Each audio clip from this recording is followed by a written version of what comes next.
আসসালামু আলাইকুম। আয়াতম কুকিংয়ে আপনাদের জানাই সকলকে স্বাগতম। 1 কাপ ময়দা দিয়ে যে এত সুন্দর জলখাবার বলো বা নাস্তা বা বাচ্চাদের টিফিনের জন্য এত সুস্বাদু নাস্তার রেসিপি তৈরি হয়, না দেখলে বিশ্বাসই করবেন না। খেতে এতই সুস্বাদু, একবার বানিয়ে খেলে বারবার রিকোয়েস্ট আসবে বাড়ির সদস্য থেকে। বাচ্চাদের টিফিনেও এই রেসিপিটি তৈরি করে দিতে পারো, খেতে খুবই সুন্দর হয়। তবে চলো বেশি দেরি না করে রেসিপিটি শুরু করা যাক। রেসিপি শুরু করার আগে অনুরোধ জানাই, রেসিপিটি ভালো লাগলে লাইক কমেন্ট শেয়ার করে যাবেন। আর যারা আমার চ্যানেলে নতুন, চ্যানেলটিকে সাবস্ক্রাইব করে পাশে থাকার জন্য অনুরোধ জানাই। প্রথমে আমি এখানে 1 কাপ ময়দা নিয়েছি। এখানে আপনারা ময়দার বদলে আটা দিয়েও তৈরি করে নিতে পারেন রেসিপিটি। দিয়ে দিচ্ছি 2 টেবিল চামচ পরিমাণ সাদা তেল। এখানে ময়ামের জন্য আমি সাদা তেলটা ইউজ করে নিচ্ছি। এবার দিয়ে দিচ্ছি স্বাদ অনুযায়ী লবণ। এবার লবণটা দেওয়ার পরে ময়দাটা তেলের সঙ্গে খুব ভালোভাবে মিক্স করে নিতে হবে বা ময়াম দিয়ে নিতে হবে। ময়ামটা ঠিক কীরকম তৈরি করতে হবে আপনাদের দেখিয়ে দিচ্ছি।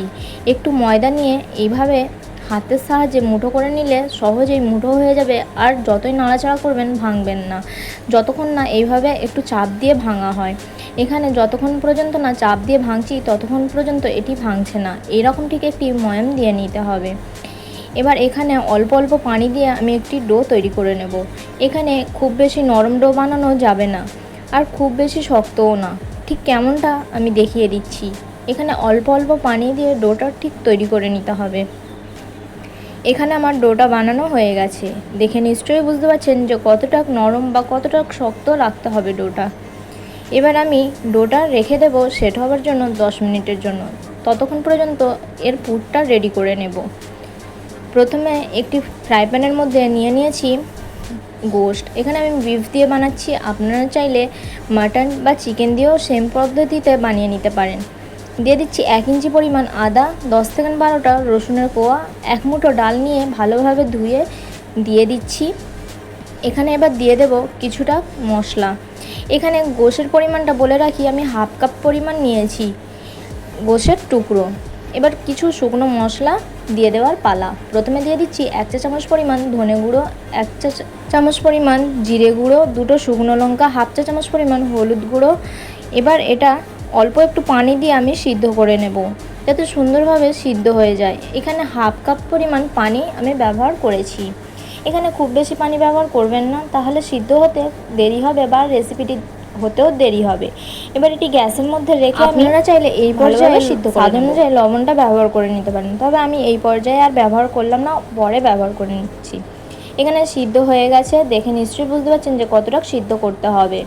ডালটা আর গোশটা যেন ভালোভাবে সিদ্ধ হয়ে যায় সেই পরিমাণে সিদ্ধটা করে নিতে হবে। এবার একটি মিক্সি জার নিয়ে নিচ্ছি। মিক্সি জারের মধ্যে আমি এই গোশত আর যে ডালটা সিদ্ধ করে রেখেছিলাম সেটি সুন্দরভাবে একটি পেস্ট বানিয়ে নেব। আপনারা চাইলে এটি আগের দিন বানিয়ে রেখেও দিতে পারেন পুরটা এয়ারটাইট কন্টেনারে স্টোর করে ফ্রিজের মধ্যে, এটি খারাপও হবে না। এখানে সুন্দরভাবে পেস্ট করা হয়ে গেছে। এখানে কোনো রকম পানি ব্যবহার করা যাবে না পেস্ট বানানোর সময়। এখানে একটা মিহি পেস্ট বানিয়ে নিতে হবে, তবে একটু দানা দানা থাকলে কোনো অসুবিধা নয়। এবার এটি আমি একটি বাউলের মধ্যে ঢেলে নিচ্ছি। এখানে এবার দিয়ে দেব কাঁচা লঙ্কা কুচি। এখানে কাঁচা লঙ্কা কুচির পরিমাণটা আপনারা পছন্দ মতন আপনাদের দিয়ে দিতে পারেন। বাচ্চাদের জন্য বানালে কাঁচা লঙ্কা কুচিটা স্কিপও করতে পারেন। দিয়ে দিচ্ছি পেঁয়াজ কুচি। এখানে পেঁয়াজ কুচিটা দিয়ে দিচ্ছি 1/2 কাপ পরিমাণ। দিয়ে দেব ধনিয়া পাতা কুচি। এবার খুব সুন্দরভাবে এটিকে মাখিয়ে নিতে হবে। এখানে আমার মাখানো হয়ে গেছে, দেখে নিশ্চয়ই বুঝতেই পারছেন। এবার এটি সাইডে রেখে দিচ্ছি। অন্যদিকে ডোটাও সেট হয়ে গেছে। এবার এ থেকে ছোট ছোট লেচি কেটে নেব।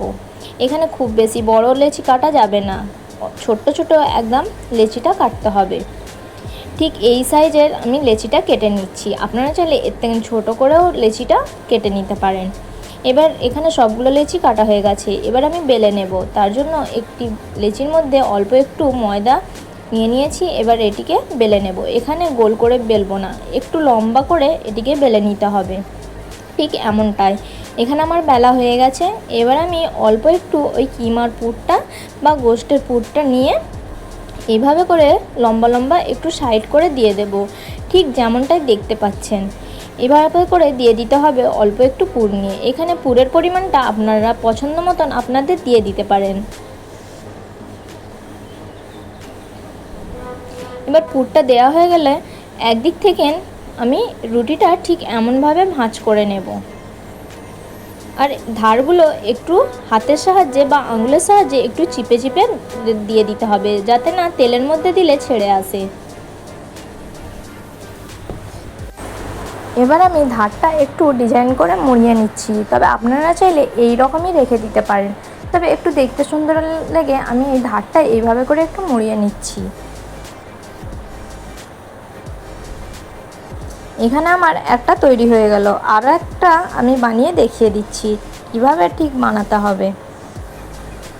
এইভাবে করে পুরটা আগের দিনে রেডি করেও রেখে দিতে পারেন, আবার এইভাবে পুর ভরে না ভেজে এয়ারটাইট কন্টেনারে স্টোর করে ফ্রিজের মধ্যে রেখে দিতে পারেন। 7 থেকে 8 দিন অনায়াসে থেকে যাবে। ফ্রিজের মধ্যে অবশ্যই স্টোর করে রাখতে হবে এয়ারটাইট কন্টেনারে, যখন ইচ্ছা তখন বার করে ভেজে খেয়ে নিতে পারেন। এবার আমি এইভাবে করে আরও একটি বানিয়ে নিয়েছি, দেখে নিশ্চয়ই বুঝতেই পাচ্ছেন।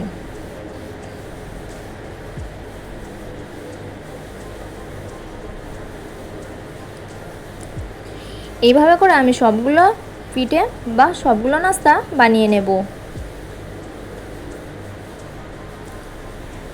এখানে আমার সবগুলো বানানো হয়ে গেছে, এবার আমার ভেজে নেওয়ার পালা।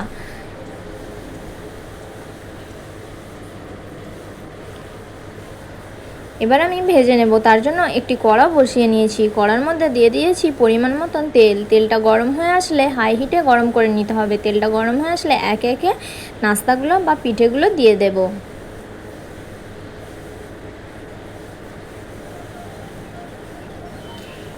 এবার লাল হয়ে আসা পর্যন্ত এপিট ওপিট করে ভালোভাবে ভেজে নিতে হবে। এবার ভাজার সময় গ্যাসের ফ্লেমটা লো টু মিডিয়ামে রাখতে হবে, নাহলে ওপরটা কালার এসে যাবে আর ভিতর থেকে কাঁচা রয়ে যাবে। তাই লো টু মিডিয়ামে এটিকে ভেজে নিতে হবে।